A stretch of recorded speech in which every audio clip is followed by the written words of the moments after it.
The Bee Gees were a pop music group formed in 1958. Their lineup consisted of brothers Barry, Robin, and Maurice Gibb. The trio were especially successful as a popular music act in the late 1960s and early 1970s, and later as prominent performers of the disco music era in the mid to late 1970s. The group sang recognizable three-part tight harmonies. Robin's clear vibrato lead vocals were a hallmark of their earlier hits, while Barry's R&B falsetto became their signature sound during the mid to late 1970s and 1980s. The Bee Gees wrote all of their own hits, as well as writing and producing several major hits for other artists. The Bee Gees are widely referred to by many critics, media outlets and fellow artists as the kings of disco.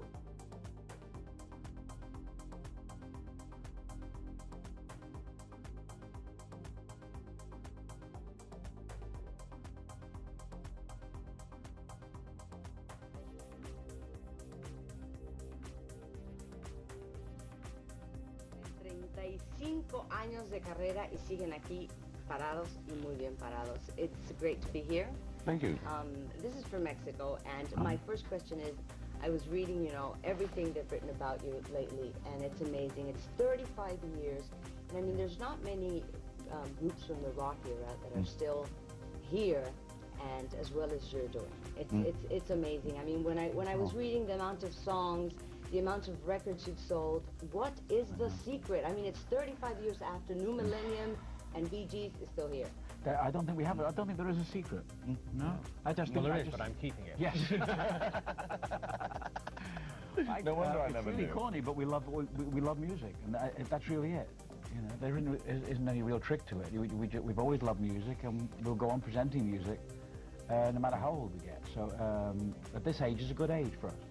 We're in our prime, as we like to put it. We see ourselves like actors, like Richard Dreyfuss or Michael Caine. They just Anthony Hopkins. Anthony Hopkins, got the word right out of my gusset. Yeah, it's something that we just we keep going. We think we like to get better as we get further down the line. We just want to keep going. We're learning all the time. Yeah, I mean, that sounds great, but if we're So you don't believe us then? No, okay. Obviously, there's a lot of people who adore music, but there's a special blend. That's why. Desperation. Desperation, need. That's why so many people have recorded and done remakes of your songs and have, extraordinary hits with your music. I mean, there's something special in the Bee Gees that nobody else has. The lyrics, the way you write, the way you, I don't know. Yeah. Well, we think you're right, but we couldn't tell you what that is. No, it's true. We think you're right, because it's three brothers, and we have certain insights with regard to our music that other people don't have with regard to our music. It's just, you can't pick what it is, but we sort of know what it is, and we like to come up with ideas that move us. If the idea moves us, we know we're going somewhere with it. And we don't work to actually make other people happy. We work to make ourselves happy.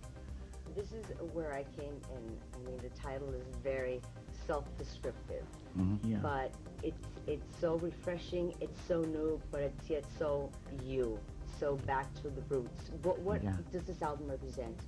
I think this album does. It represents a cycle of decades of all the music that we've heard or been influenced by and brought up on, and now it's all in decades, and it's all been put together on an album.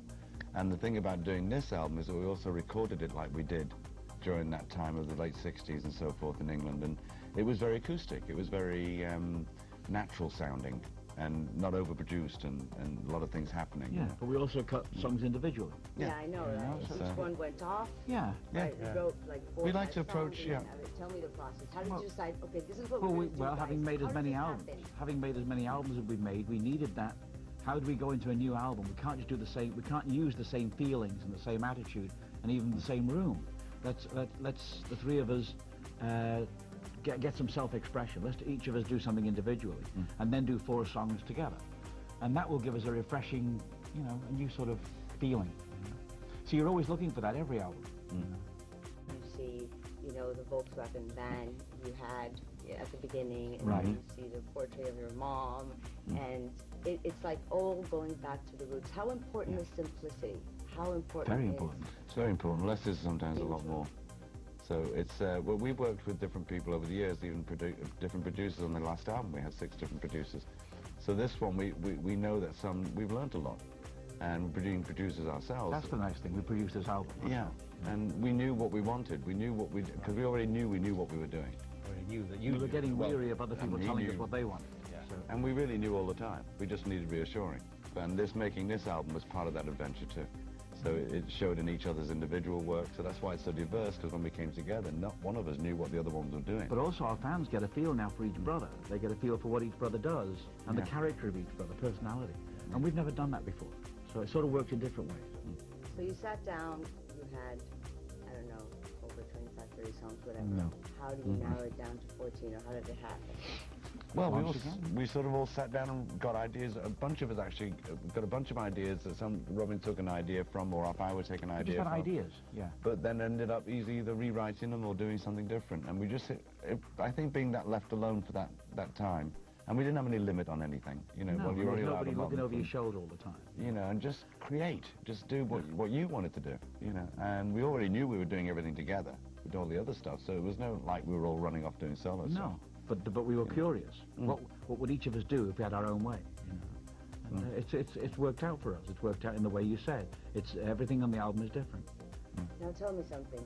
Okay. 35 years together. Right. I almost fell. So you know that's it. 35 years together. Ups and downs, actually, yeah. Non-speaking terms during the Odessa album. I mean, Right, that's true.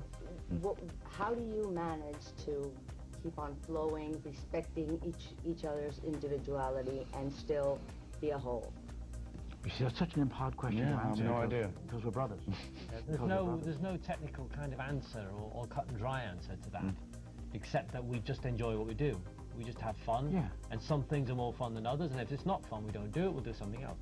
And the whole key to what we do is to really enjoy or get off on what we're doing at that particular Yes. moment. We've learned not to bicker anymore. We don't argue with each other anymore. Yeah. We love doing what we love to do. Yeah. What would you say is the best and worst aspect of each one of you? Like, when Barry does this, it drives me nuts. No, there's none of that. There's not. No. We're not going there. But there really isn't any of that. It's just that we don't get personal about each other anymore. It's not when we're writing, it's not a personal We thing. feel personal, but we don't. Yeah. You know, we don't feel those ways. We don't think about what's bad or good about each other. Yeah, those personal things don't come into our music and the way we write. It's just not. We do have separate personal lives. That we do have. But when we're writing and working together, it's about having fun. It's about enjoying, getting a buzz going. And There's no such thing as negativity. We just leave that out. Yeah, we've been asked before what's the worst thing that's ever happened to us, and we thought, well, who wants to hear that? Piano. And we've got to recycle it. You know, The we've got first to. thing that happened was a piano falling on us. That In was Brooklyn, Yeah. second floor. It did? Yeah. Grand piano. It never made the papers. It changed us forever. Yeah, trapped for 5 days under a piano. It was terrible. Grand piano. Nice. Yeah, and the fire brigade No, wouldn't. you don't believe us. See? The fire brigade wouldn't We come. tell you our worst moment and no one believes We us. got the fire brigade, but they said... That's why we never answer We that rang the question. fire brigade and they Get them said... out of there. Get them out. He said, we ran the fire brigade and they said, is there a fire? And we said, no, well, will we're not be. coming. They said. Yeah. So that was another day. So Cut the G string. So we did a very clever thing. We set fire to the building and the fire brigade came. It then got us from under the piano. Yeah. No, it was horrendous. there you have it. Horrendous The incident. best moment? We've all changed a lot. The fire engine turning up. We're all about a foot shorter than we used to be. Yes, but other than that, we've learned Probably to the live with it. worst moment was obviously losing our brother Andy. Yeah. And Yeah. that was probably the low that we've had. And But people ask us that. That's the only thing. yeah, What's the worst thing? that Yeah, would losing our have brother. that obviously is the worst thing. Are you at peace with that? I don't think we'll ever be at peace with that. It was our kid brother. I mean, to lose your kid brother is a devastating thing, and especially for our parents. So we had to watch our parents suffering in a way that we couldn't understand, and that is to lose your youngest son, the youngest child. It's pretty intense. But on the other side too, we've come to believe that he's with us. You know, so we know and Dad's with him now, so we know he's looked after, and we believe that he's always with us. So it's true or not, it's a nice way to believe. Yeah, you grow a lot inside. And life's too short, you know, it can be taken away like that. Yeah. So it puts different values on things. Like the grand piano. Yeah, like the grand piano. How personal is this album? Very. But, yeah. It's all personal. Yeah. Yeah, I would say so. Yeah. Give me a story. Do you want to go down one no, more? What about the sex change? The songs don't come from stories. Songs come from feelings. Emotions. And places and people. For us to tell you a story about any one of those songs wouldn't be there. It would be increments of relationships, increments of situations. And I think also being writers is a bit like being an actor. You take on a role and you write about it. And I think other people can actually relate to this when they hear the song. And they all automatically think you might have experienced that emotion that you're singing about. But I think that's the capacity of the writer, being able to create a situation that the listener can relate to. And that is what we do. And it's the same as a writer like Charles Dickens writing books that people can relate to. That is something that you do and have a knack of doing. And we're able to do. Like that dropping things.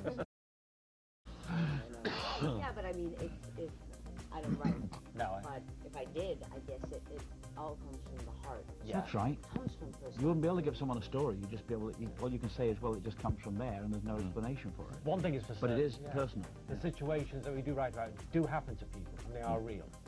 The piano. The piano. The piano. The piano.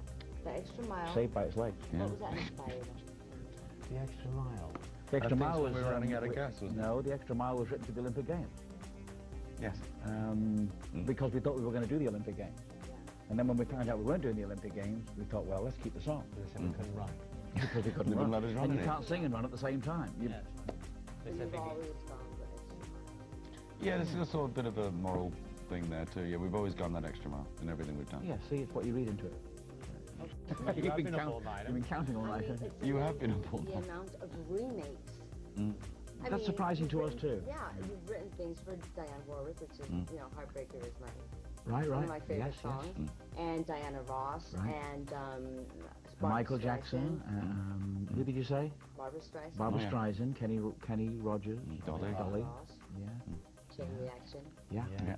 and all these remakes from Rod Stewart to NSYNC yeah. to Take That. I mean, We're just as amazed. We're just as amazed by it. But you know what? It keeps us going too. It keeps us alive. Keeps us vibrant. When we see that our material is being used in a very contemporary way, it might be 20 years old, but when we see people using it and treating it in a modernistic way, it really tells us an awful lot about what we've done. why the generational appeal, the multi-generational I can do that appeal because is amazing. I think a lot of the reasons is because the songs that we've always written have always appealed to young people. We've never written for older people. We've always written for young people. So right from the time we were teenagers ourselves. So that is what we do, and our songs automatically do have an appeal to the young generation. I think we got stung by the Beatles when we were teenagers, you know. And if you listen to the early Beatles stuff, they were really written for children. You know, Hello Goodbye and Yellow Submarine were basically children's songs.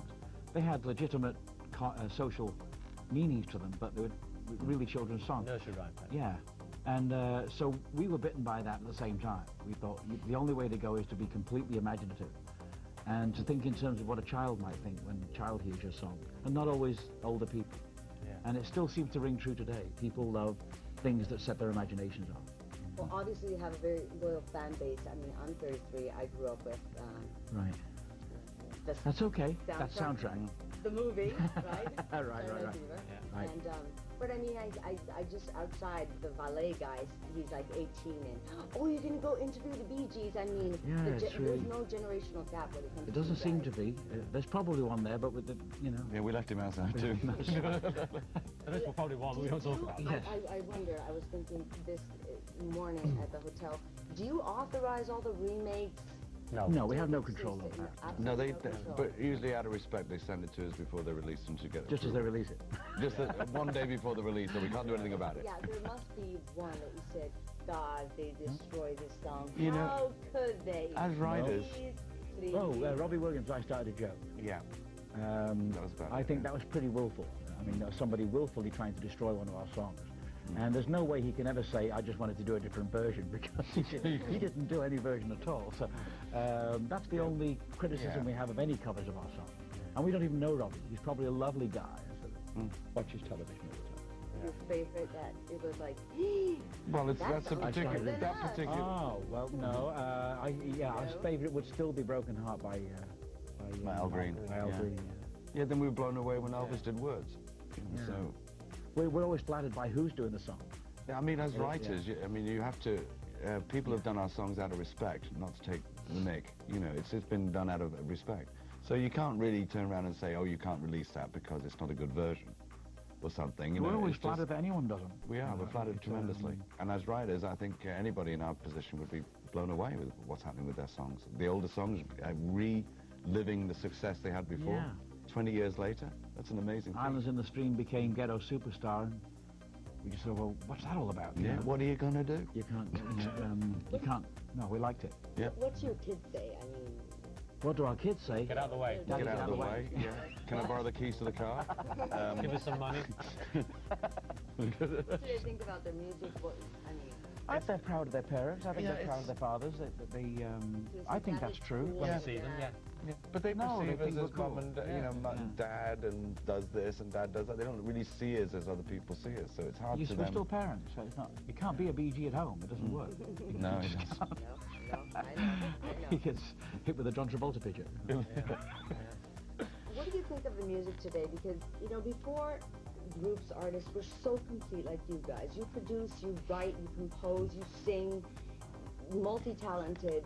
I mean, these days in the industry, it's like a little bit of, you know, electronic technology, and there you go, bam, she can sing. Well, no, it's interesting. You should even be interested in all of that stuff because it fascinates us. Because we didn't come from a period where you created a group. Groups were created by the record company or by someone else. Yeah. Eh? Well, the monkeys later on. Apart from the monkeys. No, we never saw that before. So you had to be a group that grew up being a group from children, you know. And today now it's that they gather people they like. It's like putting a basketball team together, you know. We need an Oriental girl. We need a black guy. So you see a lot of that, and it comes from that American political correctness. You know, we need something to appeal to everybody. So let's put a group together with all different nationalities. It's marketing, yeah. It's really marketing now, and you know you have to, you know, wish out all these kids luck because some of them will become really famous. The ones that don't are the ones that concern us. You know, Yeah. Because they get exploited and they lose a lot. They don't get paid. Well, not what the record companies and everybody else gets No. paid. Talking about kids, Sacred Trust, which is this album, it was written for the Backstreet Boys. Yeah. Oh, and they loved it. They loved it. Their management, unfortunately, Their management nixed it for obviously their own publishing reasons. You know. they didn't write it, so. Yeah. Because if you wrote the song, you make money on the See, publishing. that's one of the things today. Most kids are told what to record and not. There's that too. They can't have it in their heart to do a song that they really love and they bring it to the board. If the people involved have nothing to do with the song, they can't record it. So. It's a big business. And it was such a great song that we said, no, we're doing it. You know. So. So you left it in the album. But the band loved the song, Yeah. which was a bit distressing for us because you can have an artist love the song and not be allowed to record it. You know? Well, you've been influenced. You were talking about culture. I mean, you were born Yeah. in England. You spent a few Well, we've years lived in three Australia, cultures. then Yeah. in the United States, Yeah. Asian influences, Yeah. American English, Latin. I hear Latin. Yes. And, Yes. Well, we grew up in three cultures. We grew up in England. We grew up in Australia for at least 9 years. We were in Australia, and so that was the whole Asian influence. You know, we Yeah, nice traveled. squeak back I there. know, like my squeak. We did an enormous amount of traveling as children. Enormous amount of traveling. We were in the pyramids. We were in India. So those experiences really affected us. You know, in a creative way. You know, children don't get to see those places as children. Very few. Captain's cabin. Yes. What? One home. Yeah. is that good? It's Yeah, wonderful. Wonderful. Yeah. As I say, once again, as writers, you're flattered when people want to do your songs. Particularly That is a old nice record. Yeah. And but I do feel there's a lot more influence in the music. Oh, there ones. certainly It is. depends, yeah, in different songs there is, yes. For instance, Loose Talk Cost Lives is extremely Latin on this album.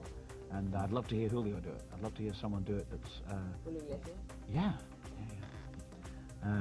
Because I wrote it with him in mind. Really? Yeah.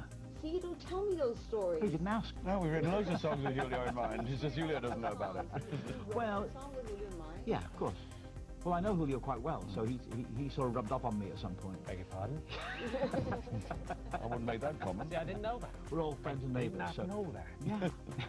Now Now, in this first single, you were talking about the Beatles. There is part of the Beatles in that Yes, song. of course there is. Yeah. Well, the Beatles weren't just a group. Yeah. Yeah, I mean, the Beatles are tremendous. There's no doubt about it. The Beatles are a tremendous influence in our music and have been in most of our lives. They were the first group that actually influenced, because they were a group writing their own songs, and innovative and experimental, and that really inspired us. So they had a real big impact when we were teenagers on the music that we did. So there's absolutely no doubt about it. And the guitar. Well, there's Lennon's guitar on it, yeah, which I used, which is the Gibson Monarch, which is in one of his older ones I got for my 21st birthday. So that's... I heard the story, he dozed off and he just sort of took the guitar off and Yeah, well, sort of. Very quietly sort of sneaked out. Yeah, that's what I heard. It was a John Lennon guitar. Yes, it was one of the used on the If I Fell days and the acoustic ballad like This Boy and all that sort of stuff. Like the Hard Day's Night period. This is a very, very difficult question, I think. Uh-oh. Because, as you said, it's like, now, a baby out of three. Who's your favorite? But if you had to pick one song out of 35 years, I know this is... Well, we all have our favourites. That's it's a hard no one, question about that. We can just narrow it down to one, though. Very hard. One. So can't hard. do it. A lot of songs that we like weren't actually singles. Some of our favourite songs are on albums that no one's really listened to, or don't remember. I mean, I guess I love to love somebody. I think Robin probably loves I Started a Joke because it came from his heart. So we all have the songs that come I from our love heart. My Old Man's a The Dustman. songs that we did together, I feel like Too Much Heaven. Too Much Heaven, great song. Yeah, good song. You love Yeah. what? Too much heaven. You see, also some of the songs, the sessions, how they were born and how they were done, how they finished also affects how you feel about Yeah. it. So each one has its own story. So there's so many I of like them. other songs that we wrote for other people, like Woman in Love, Barbara Streisand, and See? Heartbreaker. See, there's not Shane just Acker. one. So there's Why going did you have to be a Yeah. Heartbreaker. Yeah, heartbreaker? An Heartbreak. I think she was trying to cue us there for something. Went down like a ton of bricks, didn't it? So tell me something. Tell me a tale. Tell me a tale. Tell me a story. Just I mean, to finish up, this is very impressive deja vu Technicolor coats. I mean, it. Technicolor dream. Technicolor dream. Deja vu's Technicolor coat. Technicolor trench coat. That, yeah, that was what was that? The Technicolor dream coat. Yeah. Exactly. Don't forget. But we digress. But Carry each on. one is like very representative, like a certain period of Yes. time in music. Yeah. That was the whole idea. Where would you position like each? Well, I think Technicolor Dreams is definitely the 1930s. Noel Coward and music hall in those days. Yes. And how would you? Maurice reminds me of the Beach Boys. Yeah. Walking on air. You've got to really oil these chairs. Yeah, that was more of a summary thing. I like, you know, I wanted This is to. where I came in. There's no question that Beatles. I think She Keeps On Coming is in a way. It's Yeah, the I Drive My 60s. Car. Yeah, which I love. So Wedding Days represented of early Bee Gees. They already used that song, right? Yeah, and some TV thing. Yeah. Yeah, Providence. Providence, yeah. So each one has its own sort of sound, and the way it was recorded was a bit different than from the other times. But mostly what we did here was really record more or less what we used to do when we were in the late 60s, and keep it simple and, you know, just had fun doing it and not too many electronic things going on. You know. Okay, I can't leave without two questions. One is, obviously this question makes you sick. Saturday Night Fever, but... No, it doesn't. It doesn't make us sick. I don't know where you got that from. No, it doesn't make us sick. We're very proud of Fever, but go on. I mean, I think, well, you know what it is that we've been asked about it so many times, we don't know how to answer the question do anymore. you like the music? But answer the question. Love the music. I mean, They have a life of their own. That was a tough question. Very proud of this song. That's an easy question. We love the music. Yeah. Oh, yeah. It's living in that syndrome is difficult, you know, because people tend to not want to forget what you did, and so it's sort of, it can blur everything else you're doing. And so that's the only reason that we would go, oh. It really has a life of its own now. Well, when you have a new album out, you sort of want to focus on that. Every artist feels the same way. Doesn't matter what success has been behind you. Let's move on. Yeah. So, touring. You're going to Mexico to plan a tour? Well, if we literally do a world tour, it will be a world tour if we do a tour. Instead of doing it half-heartedly or one night here and there, it'll be a full thrust. And of course Mexico will be involved in that. Oh, yeah. Of course, no question. A lot of people in Mexico. Okay. Indeed there are. Yeah, they're right there. Hi, Right there. a lot of people there in Mexico.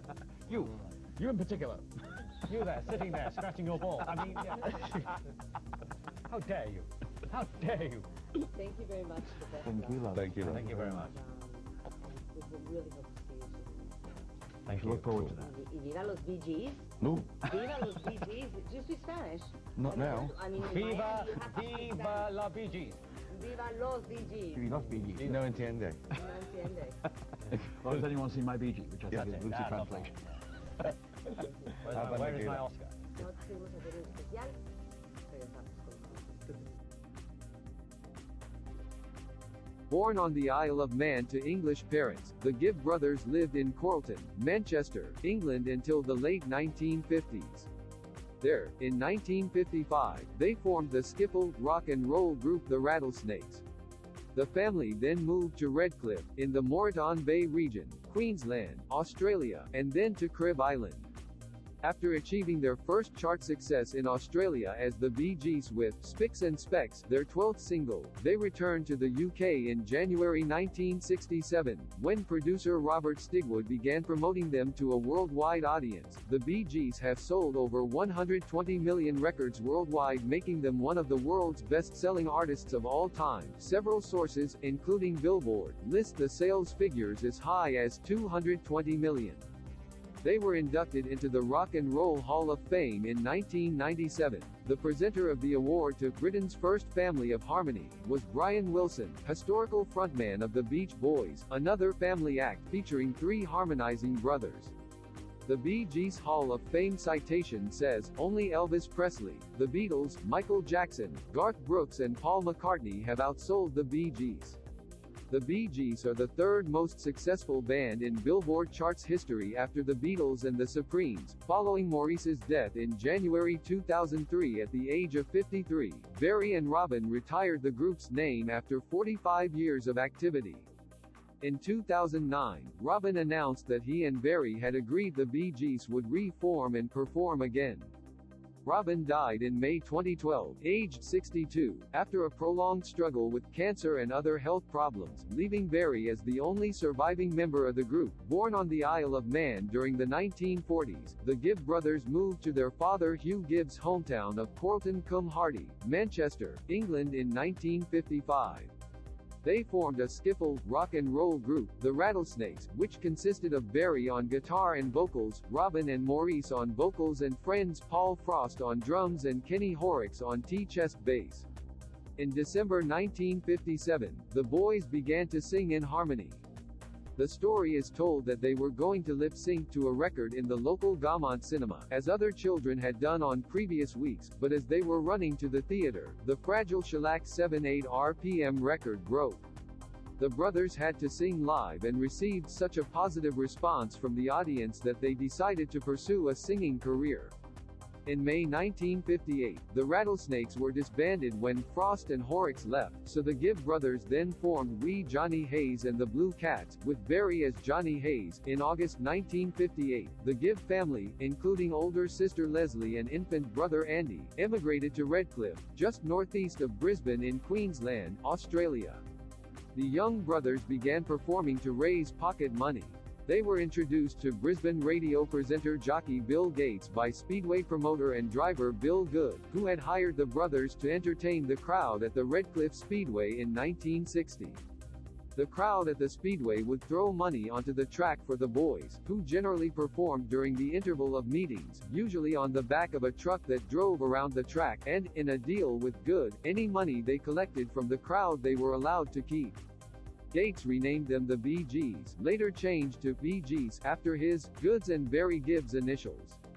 The name was not specifically a reference to Brothers Gibb, despite popular belief. By 1960, the Bee Gees were featured on television shows, including their performance of Time Is Passing By.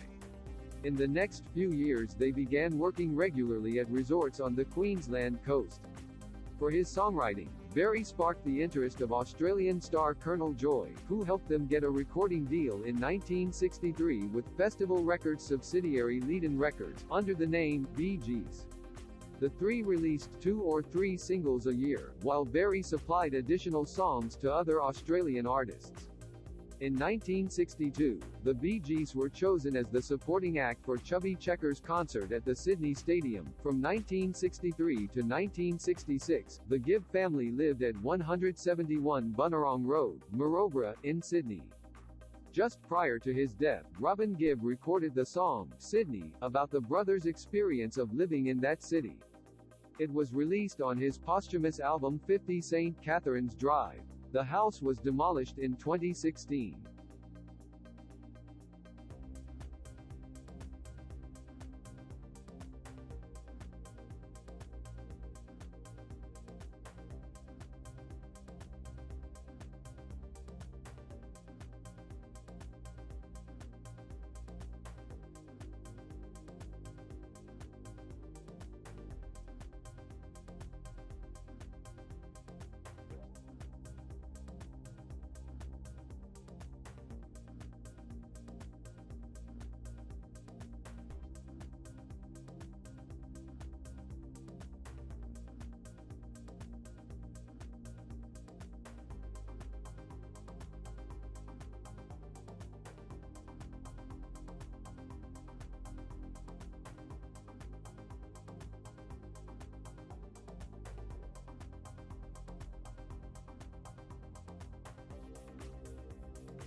The band's involvement in the film did not begin until post-production.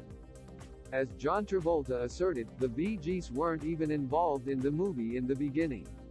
"I was dancing to Stevie Wonder and Boz Scaggs." Producer Robert Stigwood commissioned the Bee Gees to create the songs for the film. The brothers wrote the songs, virtually in a single weekend, at Chateau d'Hérouville studio in France. Berry Gibb remembered the reaction when Stigwood and music supervisor Bill Oakes arrived and listened to the demos. "They flipped out and said these will be great. We still had no concept of the movie, except some kind of rough script that they'd brought with them. You've got to remember, we were fairly dead in the water at that point, 1975, somewhere in that zone the Bee Gees sound was basically tired. We needed something new. We hadn't had a hit record in about 3 years. So we felt, oh geez, that's it. That's our lifespan, like most groups in the late 60s. So, we had to find something. We didn't know what was going to happen." Bill Oakes, who supervised the soundtrack, asserts that Saturday Night Fever did not begin the disco craze but rather prolonged it. Disco had run its course. These days, Fever is credited with kicking off the whole disco thing. It really didn't. Truth is, it breathed new life into a genre that was actually dying. 3 Bee Gees singles: How Deep Is Your Love, US number 1, UK number 3, Stayin Alive, US number 1, UK number 4, and Night Fever, US number 1, UK number 1, charted high in many countries around the world, launching the most popular period of the disco era. They also penned the song, If I Can't Have You, which became a US number 1 hit for Yvonne Elliman, while the Bee Gees' own version was the B-side of Stayin' Alive.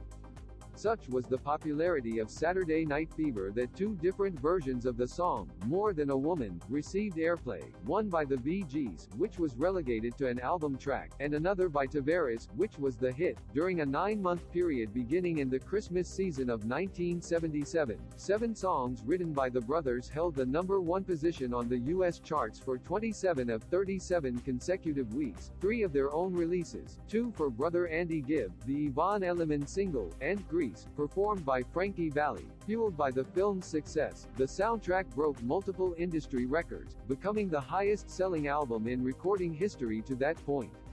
With more than 40 million copies sold, Saturday Night Fever is among music's top 5 best-selling soundtrack albums.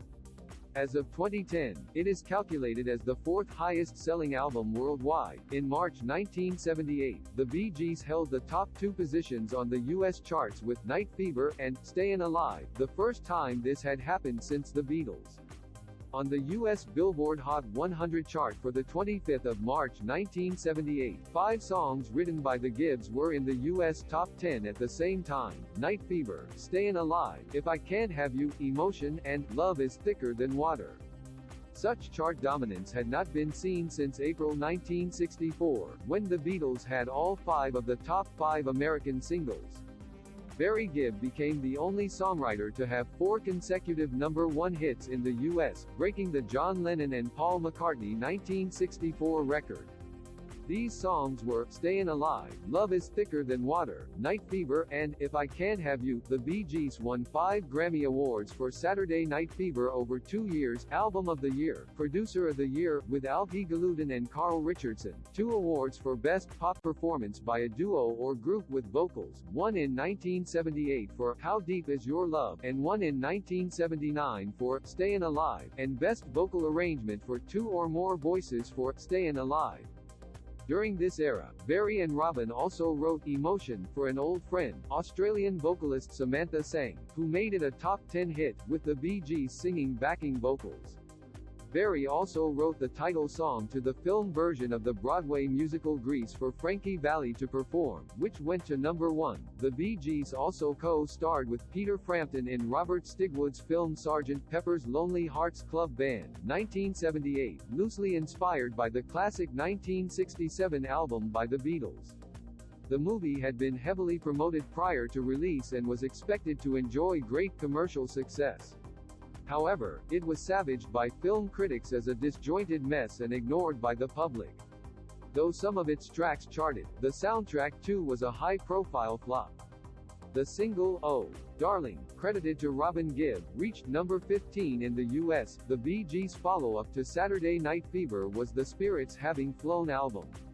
It yielded 3 more hits: Too Much Heaven, US #1, UK #3, Tragedy, US #1, UK #1, and Love You Inside Out, US #1, UK #13, 32. This gave the act 6 consecutive #1 singles in the U.S. within a year and a half, equaling the Beatles and surpassed only by Whitney Houston. In January 1979, the Bee Gees performed Too Much Heaven as their contribution to the Music for UNICEF concert at the United Nations General Assembly. During the summer of 1979, the Bee Gees embarked on their largest concert tour covering the U.S. and Canada. The Spirits Having Flown tour capitalized on Bee Gees' fever that was sweeping the nation, with sold-out concerts in 38 cities. The Bee Gees produced a video for the title track, Too Much Heaven, directed by Miami-based filmmaker Martin Pitts and produced by Charles Allen. With this video, Pitts and Allen began a long association with the brothers. The Bee Gees even had a country hit in 1979 with Rest Your Love on Me, the flip side of their pop hit Too Much Heaven, which made the top 40 on the country charts. The Bee Gees' overwhelming success rose and fell with the disco bubble. By the end of 1979, disco was rapidly declining in popularity, and the backlash against disco put the Bee Gees' American career in a tailspin. Radio stations around the U.S. began promoting Bee Gee free weekends. Following their remarkable run from 1975 to 1979, the act would have only one more top 10 single in the US, and that would not come until the single, One, reached number 7 in 1989. Barry Gibb considered the success of the Saturday Night Fever soundtrack both a blessing and a curse.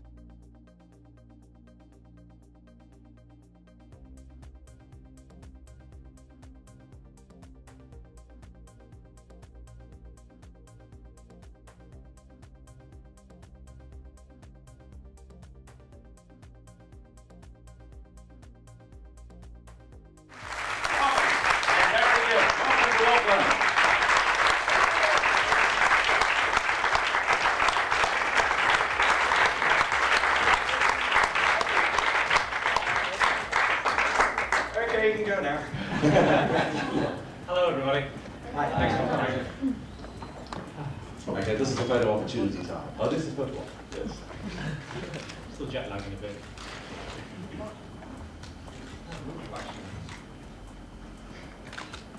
Like my bedroom, Is this as good as your room? Yeah, it's all strangers. Filthy little strangers.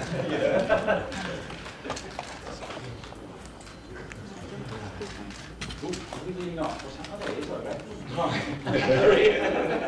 Anyway, want to come up here? Pardon? Want to come up here? You've got a little one, we've got a big one. I can share with you. Right then, I'm fine. Good. Especially looking at the camera, sorry. You're looking on. we couldn't get you all close together. Yeah, we really wanted to stand in front. Oh, right. Oh, really? You just didn't read your instructions. Yeah. We are punching you up. Yeah. And actually, we've got much more on the other end.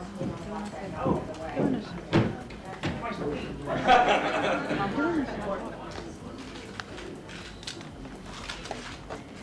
Can you all just lean towards me? Just your head.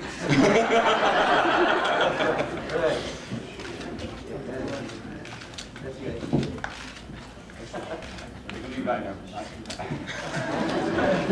All right, thank you, gentlemen. Thank you very much. Keep the same success. And a lot of the younger groups and bands, from Boyzone to Steps and people like that, particularly in Europe, covered a lot of the songs. And it's a great feeling for any songwriter to have a song, particularly like Words, which was a big hit for Boyzone. It was in '68 that was a hit. So when you look at the longevity of the songs and they come back again and do the same success, it's a great feeling. And I think we're very proud. We're proud of all our songs. So to see them come back and have another go at success is a great feeling for us. Do you ever ask or hope bands will in fact do the song story? I'm thinking of bands like 911. Mm-hmm. Yeah, they did More Than a Woman, but we never actually, sorry, Bob, go ahead. We never really asked these people to do our songs. They just do them, and that's what knocks us out, you know, that people will actually go out of their way to find or listen to some of our songs to see if there's something worthy of recording. So, you know, no, we never chase people to do our songs. We did a long time ago. I mean, they chase us, but not to our song. Oh,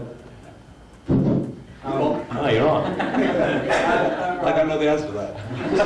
Follow-up to that question, are there any of your songs that you would consider sacred that you wouldn't let other bands come in? No, the only it's the only thing we don't like is we've had requests for people who want to remix the original Stayin Alive or You Should Be Dancing or something like that, which we've refused. Because Well, we would never say no to. We don't have a song that we wouldn't have anybody that wants to do it and to express it in their own way. to remix the originals, no, we won't allow that. I mean, we had the Ghetto Superstar by Pras Michael, which was Islands in the Stream, and because they were expressing it in their way, we thought that was just as flattering. Yes? You guys have been in the charts since the 60s, stuck together all the way to now. Have you got any secrets to pass on? Yes, sheep cell injections. There's a lot of bands who don't manage to stick together, you know, that's what I'm saying. Well, I think it's brothers, perhaps, is the real, if it's a secret. If you're family, I don't think a group like us could really stay together as long as we have, without being brothers. I think it's very And we all owe each other money. Yeah, we all know each other. I think it's the songs too. It's the songs that have kept the longevity. going. Yeah, we just love what we do. You know, how can you not? I mean, we've made music all our lives. It hasn't, you know, it hasn't all been as good as we wanted it to be, but we've done it all our lives, and we love doing it. Period. Yeah, I think it's because we're, you know, we've been sort of bonded together by bondage, and they're unified in the same goals. You know, according to one of your papers, much like the craze. Yes, so we've read. Yes. Yeah, I mean, you're joking there, which is good. I mean, do you think you can ever have too much money? No. No. Do you know of anybody who does?